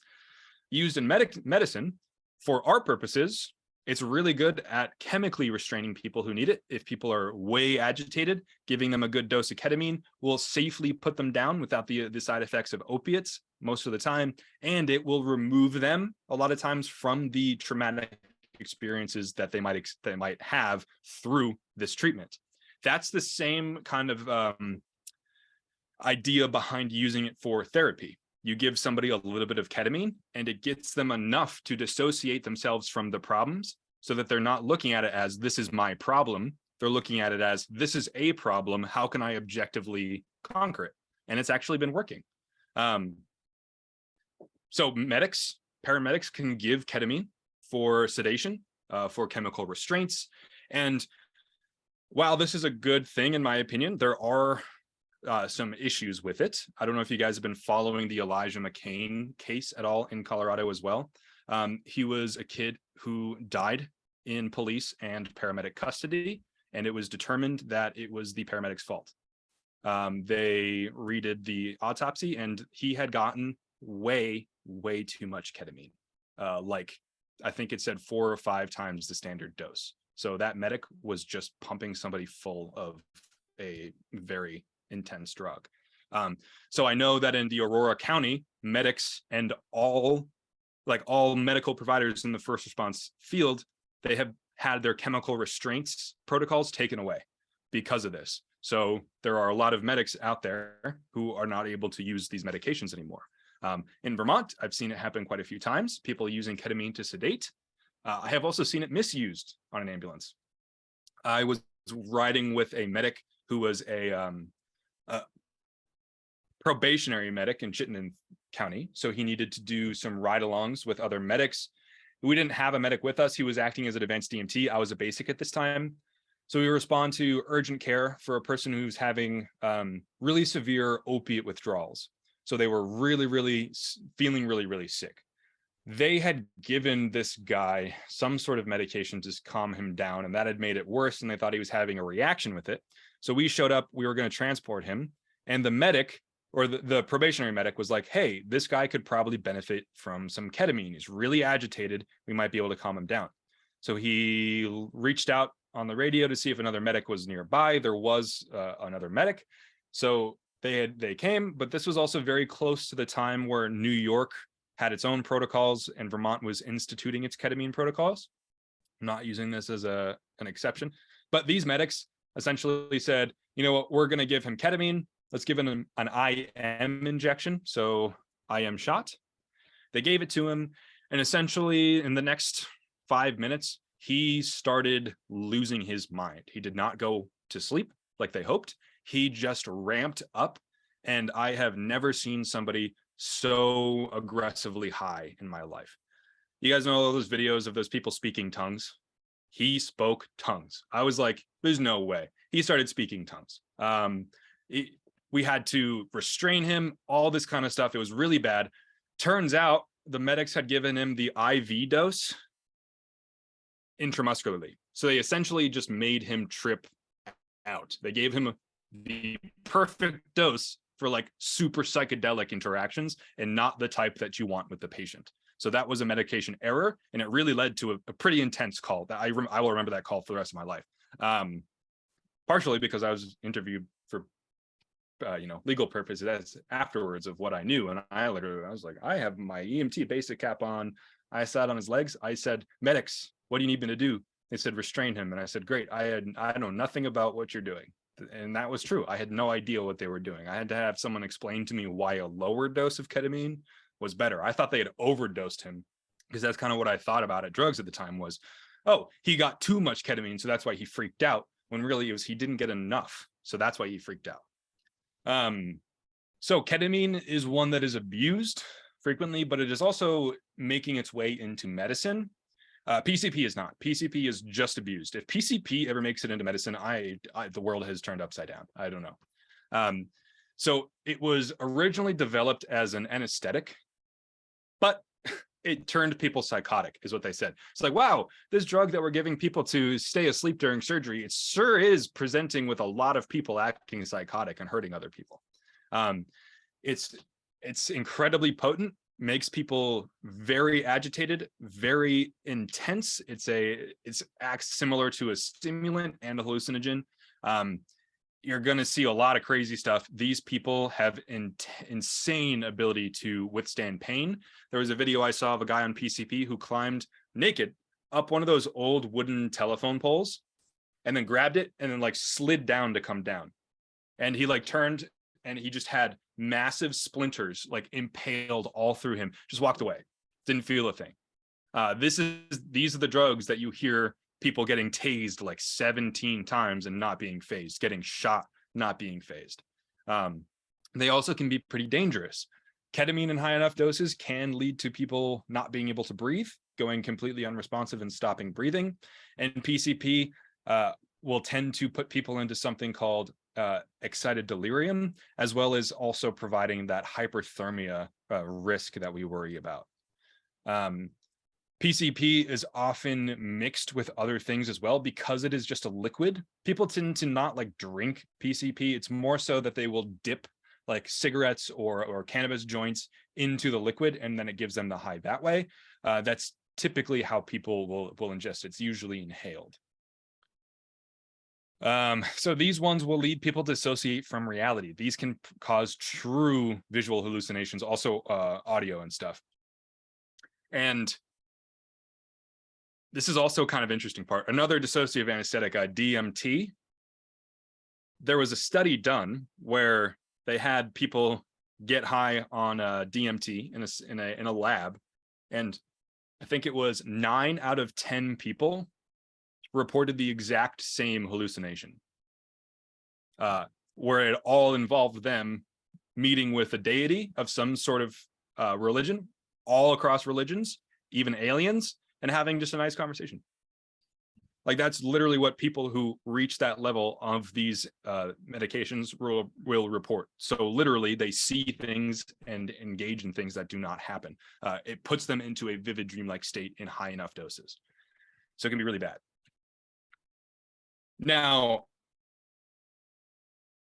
excited delirium, this is a relatively unknown topic.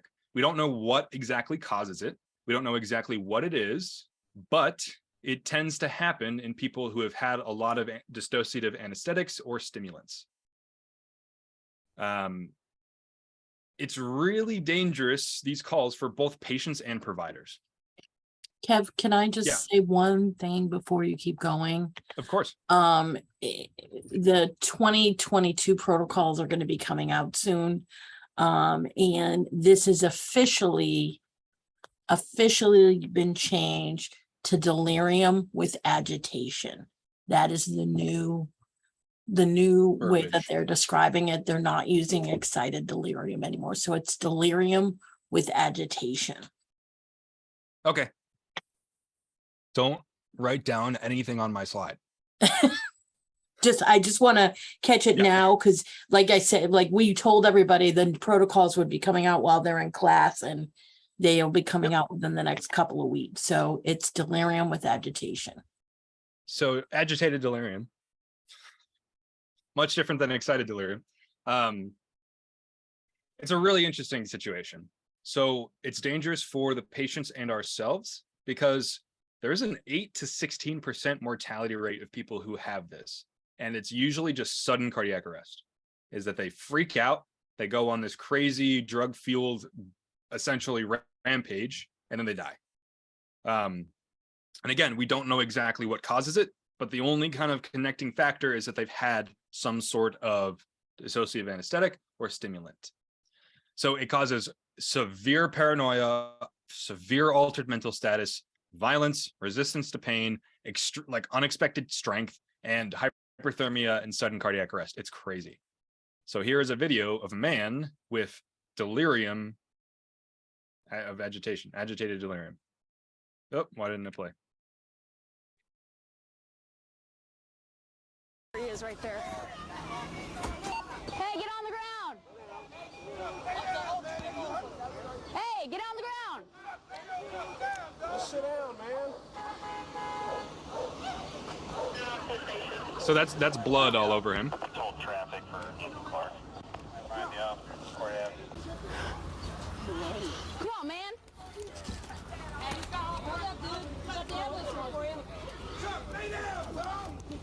Sit down. Lay down.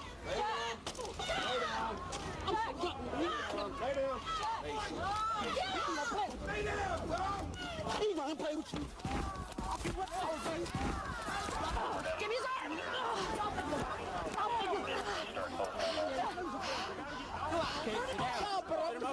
Turn him. Look over so I get her over. Come over. Turn him. Okay, Cuff him. Get the cuffs on him. Was one guy to 7, 8 police officers punched straight through a wooden fence covered in blood, ignored that pepper spray essentially. Yeah, it can get really bad. There are far worse cases too. There are quite a few murders that happen when people are in this state. A lot of people get hurt. These patients get hurt in the process. You can see that guy was covered in blood. It was probably his. And these officers and EMTs, if they're there, right, they're going to be restraining this person, and he has the potential of really hurting them. The one call that I have been like physically attacked on, in my opinion, looking back at it, was relatively similar to this condition. This guy was an Iraq veteran. He was on stimulants and he was destroying his house. Not very alert. His girlfriend said that he was just in his room punching holes. He had weapons, all that kind of stuff. So we were there with the police, and when we showed up, he was relatively calm. Me and the crew chief, we went in and we were talking to the guy. He liked me. He could talk to me, but the minute he looked at my crew chief, he started getting really angry. He hated him for some reason. So my crew chief was like, I'm gonna stand outside. You talk to him, that's fine. So I was talking to him. He would go in and out of consciousness from like talking really amped to like getting really lethargic and then falling asleep and waking up and not remembering what happened and then freaking out again and me having to calm him down. So I got him to the point where, okay, he was calm again and he was agreeing to like let me assess him. So then he fell asleep and my crew chief poked his head in to see what was going on. His name was Andrew. And the guy opened his eyes. I saw him see Andrew, and like I saw him switch from like tired to murder. So he stood up, he grabbed me by the throat, strangled me as he was trying to get me out of the room, and then threw me by my neck like out of the room. And you guys know I'm tall. He was about this big, very muscular, but he threw me. Like I went sideways and slid. Got up, and he was essentially trying to attack my crew chief. I like pulled him out. The officers were trying to coordinate him off. About 10 minutes later, he slumped down to the ground, vomited, lost consciousness. They put handcuffs on him. We got him in the back of the ambulance. My crew chief sat up front, didn't let him see him. And I sat in the back with him and an officer. And I talked with the guy the rest of the way. He was sweating profusely.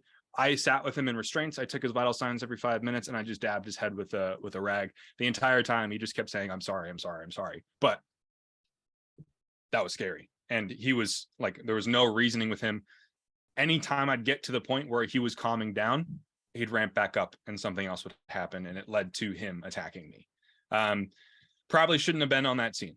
I was young. I was I think I was like a year, maybe a little bit less into being on the ambulance. I had my cert. I was a psychology major. I was like, I love these calls. I want to talk to people. And my crew chief and I were big guys. We had 2 officers on scene. We were like, yeah, sure, we'll go in. Like we feel safe, like scene safety, right? Yeah, sure, he's agitated, but he doesn't have any guns or anything like that. What could be the harm? And we got attacked. So keep in mind, people who are altered like this can snap really quickly, and it can be really bad for us. So the routes of ingestion of these, ketamine can be taken by a pill or dissolving tablets similar to LSD. And then PCP can also be put into pills, but again, for the most part, joints, cigarettes, and other plant material like herbs are often soaked in PCP so that they can be rolled up and smoked. You can snort both of them, and then you can inject them. Ketamine is used IV and IM mostly medicinally, but it can be used recreationally, not as common, however. The treatment of these, again, scene safety, having additional personnel is always going to be a benefit. If you can maintain their airway, give them oxygen, and then really PFA, you might even just be transporting somebody who's screaming at you. Like that just might be how it is. And you just want to be very aware that they could lose responsiveness and go into cardiac arrest. Just one of those things. It's 8 to 16% chance. So we just want to be very cautious. And the main danger for us here is because they don't know what's going on and they are so elevated and so agitated, it could lead to harm of us or other people, and also the patient getting really injured without themselves knowing it, really. Yeah, and they're really difficult to restrain, and they seriously, like, they gain some sort of like power up. They just get really, really strong. And it's more so that they just can't listen to their body's limits, so they're really hurting themselves every time they do it, but it's crazy. There's a little whitest kids you know. Zach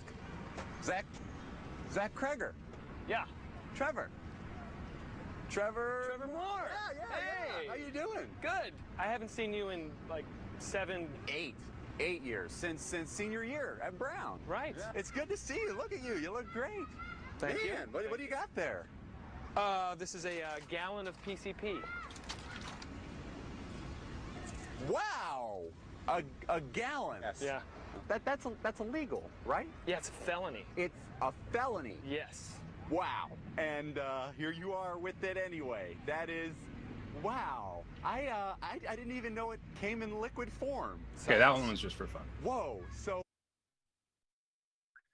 All right, so we're not going to go super in depth with all of this stuff that I talked about last time, but I do want to mention just again about the narcotics, just to give you this stuff again.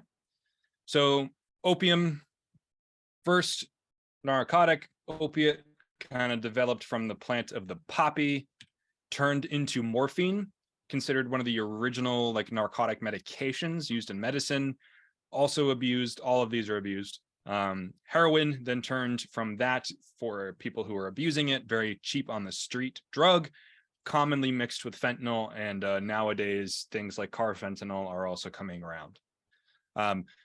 These produce a pain relief in the patient, an incredibly good pain relief. These work really well. That's why they're so prevalent, is because of how well they work. However, they are also very addicting, and it can lead to some severe things, as we will see in our career.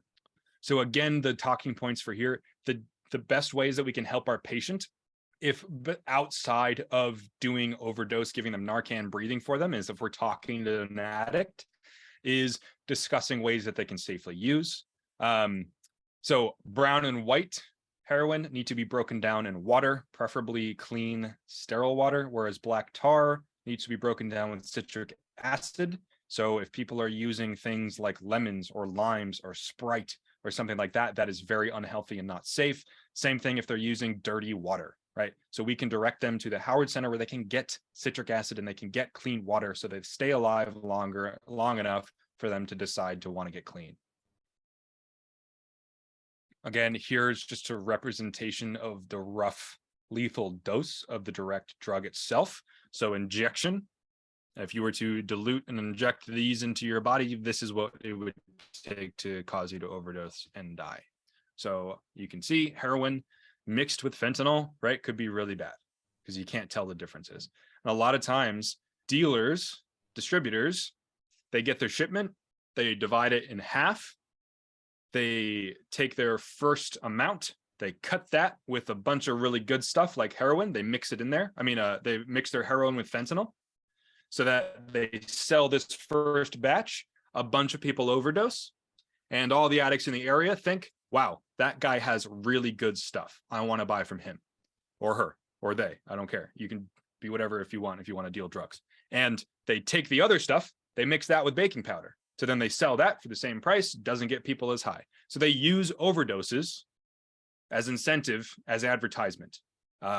We would have like services will hear from police and say, hey, we've been tracking this new shipment of very strong opiates down the border by the overdoses. We've been seeing a line across the highway of overdoses coming from New York and into Vermont and then down into Massachusetts. We can follow it because of how strong it is. They even brand it. The one that was going around when I was in college was Richard Nixon.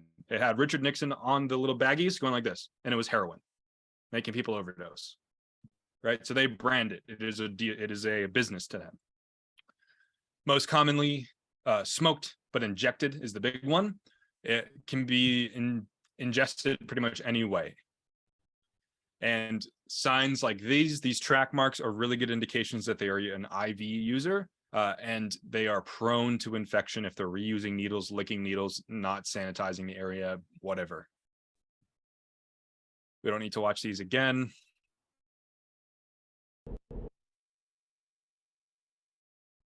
Opiate triad. So we can tell that they are close to death or in danger of dying from opiates if they have decreased respirations, if they're unresponsive, and pinpoint pupils. What were they laced with? It was undetermined. That we just knew it was coming over from Rouse's Point. But it was we had a huge influx with teenagers overdosing and getting high up in the northern part of the islands. What were their symptoms? I honestly don't know because I just started running at the end of the summer. So I just heard about it and I was made aware that it was mostly gummy bears and like nerds and stuff like that. So okay, interesting. Yeah. Things are like, it is definitely a possibility for things to be laced. Speaking it as it is Halloween, you know, there's that typical like, oh, check your kids' candy for edibles and stuff. Pretty rare, but it has happened. So main things here, if they're conscious and high on heroin or opiates, they don't need Narcan, especially if they're breathing okay. We give Narcan as a ABC intervention to raise their respiratory drive, not to take them off of opiates. If we give a lot of Narcan really fast, we're going to make it worse for these people. They're going to either have really severe withdrawal symptoms, or if we give way too much too fast, we can put them in the ICU with flash pulmonary edema. So again, Narcan dosage, 2 or 4 to start, minimum of 2, depending on what applicator you have, every 5 minutes, up to 12 milligrams as symptoms persist. Okay, so if they don't wake up after 1 dose, keep using your other interventions. It usually works best with oxygen and BVM. Just giving someone Narcan and standing back, not treating your patient. Okay, controlling their airway and giving them Narcan while oxygen is happening, treating your patient.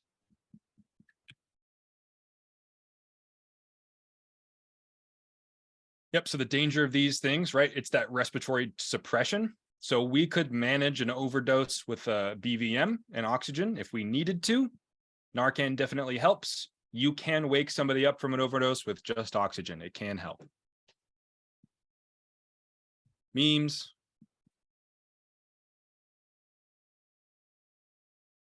Good, and we can skip my story. Again, all of us, yes, you, are 1 step away, 1 misused prescription away from being a patient that we tend to see. So just keep that in mind. Everyone you treat for this condition is just like you.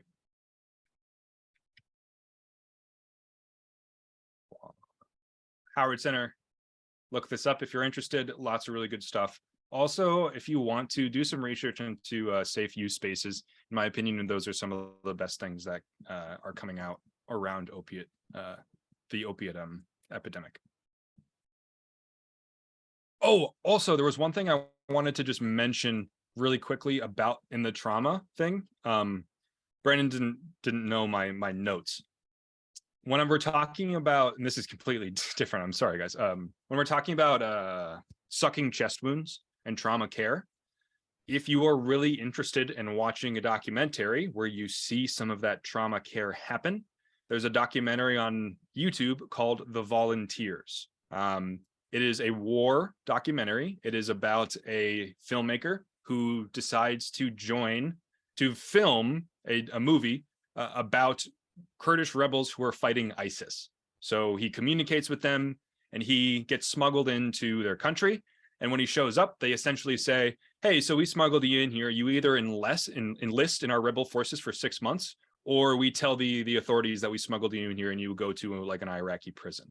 So he was essentially forced into fighting for this side, and he and a bunch of other non-local, so foreign people decided to begin the first combat medic unit for this rebel force. So he, some Germans, a couple other Americans, and some other people film their essentially treatment of like a bunch of people in this war-torn area. There's a lot of good footage of sucking chest wounds, needle decompressions, tourniquets, and stopping bleeding. So if you want to see how that kind of stuff goes, it's a really good documentary. I'm not going to say that he's you should aspire to be these people. I'll let you watch it and decide what you think if you want to. I will give you the warning. It is very, very gory. It is very hard to watch. You will see adults and children die. But if you are interested in seeing how that trauma care happens, it's on YouTube. I think it's a good watch. Okay, now enough with the heaviness. We'll review about cannabis, and then I'll let you go enjoy your Halloween. So we are in Vermont. It is recreationally legal. You can go buy it if you would like at a dispensary, as long as you're 21.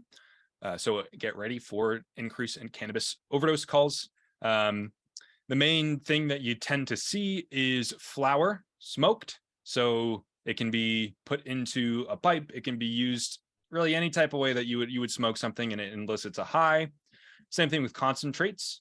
These are highly packed full of the drug itself. So people call these hippie crack. That's how I was first introduced to what it was. Hashish is this powder kind of stuff, really condensed flower, also very strong. And the stuff that's really dangerous for our purposes, the stuff that can cause people harm, is this spice and K2, this essentially synthetic marijuana. The signs and symptoms that we see of cannabis use are going to be the main things you're going to see in an ambulance setting is like anxiety and panic attacks.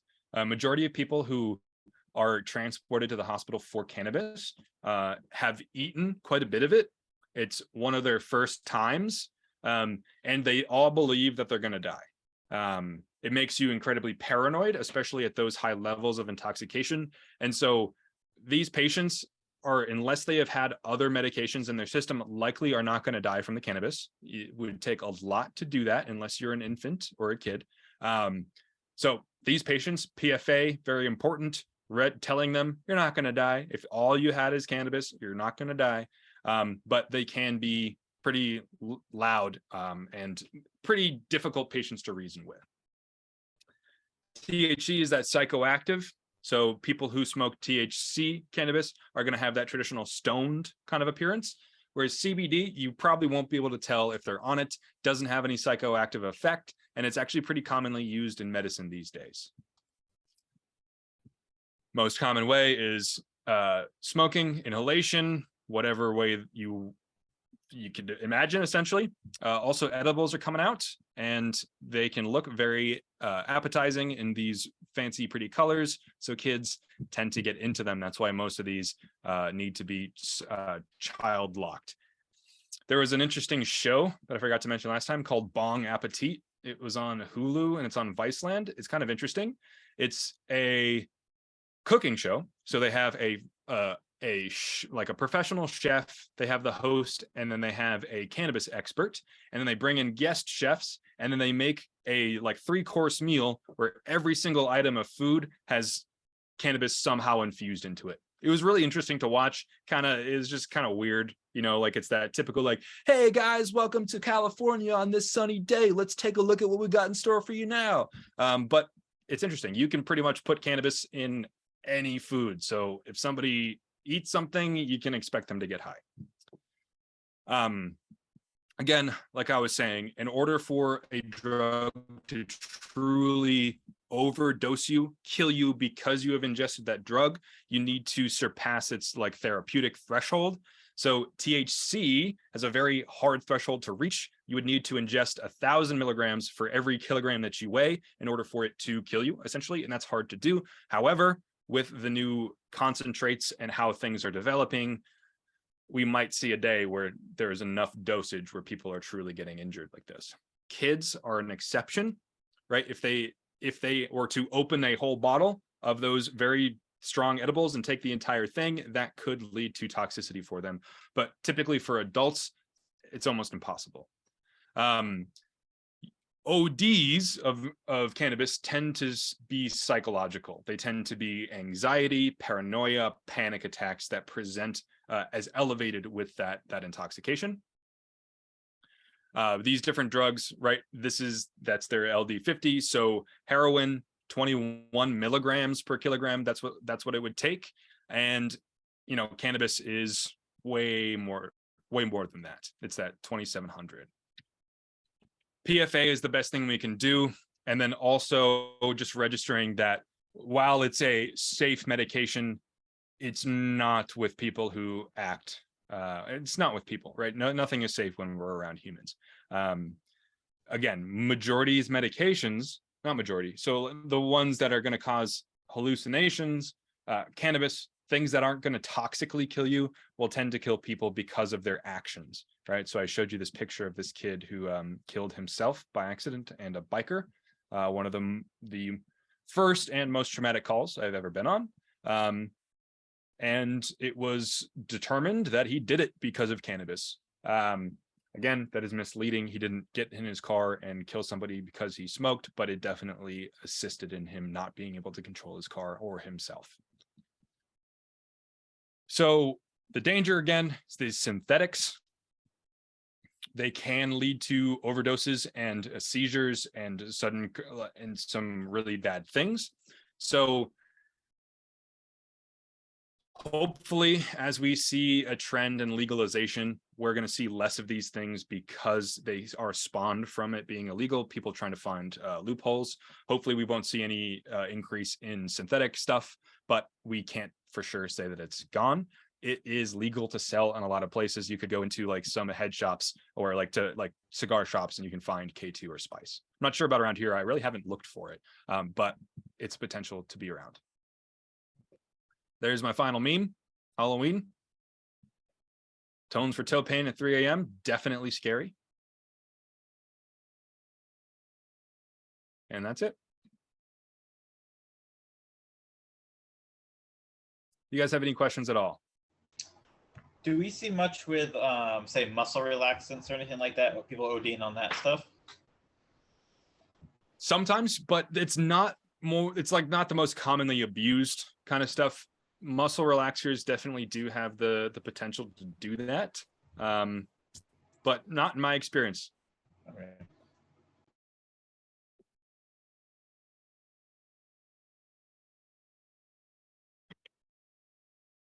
Any other questions?